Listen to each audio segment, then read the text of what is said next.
ഹരേ കൃഷ്ണ. ഗർഗഭാഗവതം അധ്യായം 5. കച്ചകലിംഗ ദേശജയം.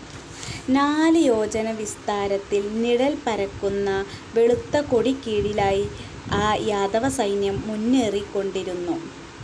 പ്രദ്യുമ്നനും സൈന്യവ്യൂഹവും ആദ്യമായി കച്ചദേശത്തേക്കായിരുന്നു ദിഗ്വിജയത്തിനായി പോയത്. സൈന്യസമേതം വന്ന പ്രദ്യുമ്നനെ കണ്ടിട്ട് കച്ചാധിപനായ ശുംഭൻ കുറേ കുതിരകളെയും 20 ഭാരം സ്വർണവും കാഴ്ചവെച്ച് കൈകൂപ്പി നിന്നു. സന്തുഷ്ടനായ പ്രദ്യുമ്നൻ ഒരു രത്നമാല സമ്മാനിച്ച് ശുംഭനെ തന്നെ കച്ചദേശാധിപതിയായി പുനഃസ്ഥാപിച്ചു. പ്രദ്യുമ്നൻ പിന്നീട് കലിംഗദേശത്തിൽ ചെന്നു. കലിംഗ രാജാവ് പ്രദ്യുമ്നനുമായി യുദ്ധത്തിനൊരുങ്ങുകയാണ് ചെയ്തത്.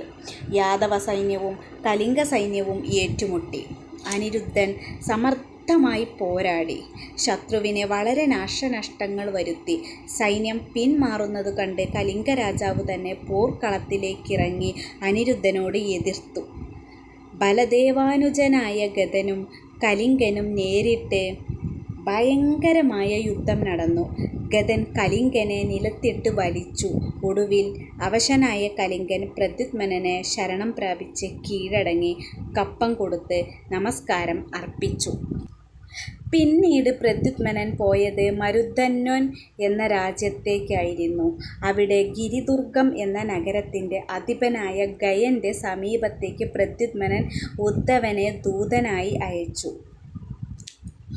ഉഗ്രസേന മഹാരാജാവ് ജംബൂദ്വീപിലെ രാജാക്കന്മാരെ ജയിച്ച് രാജസൂയം നടത്താൻ തീരുമാനിച്ചിട്ടുണ്ടെന്നും അദ്ദേഹം അയച്ചിട്ടുള്ള പ്രദ്യുമ്നന് ഉടനെ കപ്പം കൊടുക്കണമെന്നും ഉദ്ധവൻ പറഞ്ഞു. യുദ്ധം ചെയ്ത് കീഴടക്കാതെ കപ്പം കൊടുക്കാൻ ഒരുക്കമില്ലെന്ന് ഗയൻ പറഞ്ഞ വിവരം ഉദ്ധവൻ പ്രദ്യുമ്നനെ അറിയിച്ചു. ഉടനെ തന്നെ പ്രദ്യുമ്നൻ സൈന്യവുമായി ഗിരിദുർഗത്തിൽ ചെന്ന് ഗയനുമായി ഘോര യുദ്ധത്തിൽ ഏർപ്പെട്ടു. ഒടുവിൽ ഗയൻ്റെ സൈന്യം തോറ്റ് ഓടിപ്പോയി. ശ്രീകൃഷ്ണപുത്രനായ ദീപ്തിമാൻ ഗയനോട് എതിർത്തു. അല്പസമയത്തെ യുദ്ധത്തിനു ശേഷം ഗയൻ കീഴടങ്ങി പ്രദ്യുമ്നനോട് ക്ഷമാപണം ചെയ്തു. അനന്തരം പ്രദ്യുമ്നൻ സൈന്യവുമായി അവന്തി രാജ്യത്തേക്ക് ചെന്നു. അവിടുത്തെ രാജാവായ ജയസേനൻ കാഴ്ചദ്രവ്യങ്ങളുമായി വന്ന് പ്രദ്യുമ്നനെ വന്ദിച്ചു. പ്രദ്യുമ്നൻ തൻ്റെ മുത്തച്ഛനായ വാസുദേവരുടെ സോദരിയായ രാജാദിദേവിയെ വണങ്ങി. അവരുടെ മക്കളായ വിന്ദാനുവിന്ദന്മാരെ ആലിംഗനം ചെയ്തു. മാളവദേശത്തിലെ പ്രജകൾ അദ്ദേഹത്തെ വണങ്ങി നിന്നു. പ്രദ്യുമ്നൻ പിന്നീട് സൈന്യവുമായി മാഹിഷ്മതിപുരിയിലേക്കു നീങ്ങി. നർമ്മദാ നദീതീരത്തെത്തി. അവിടുത്തെ രാജാവായ ഇന്ദ്രസേനൻ പ്രദ്യുമ്നൻ്റെ അടുക്കലേക്ക് ഒരു ദൂതനെ അയച്ചു.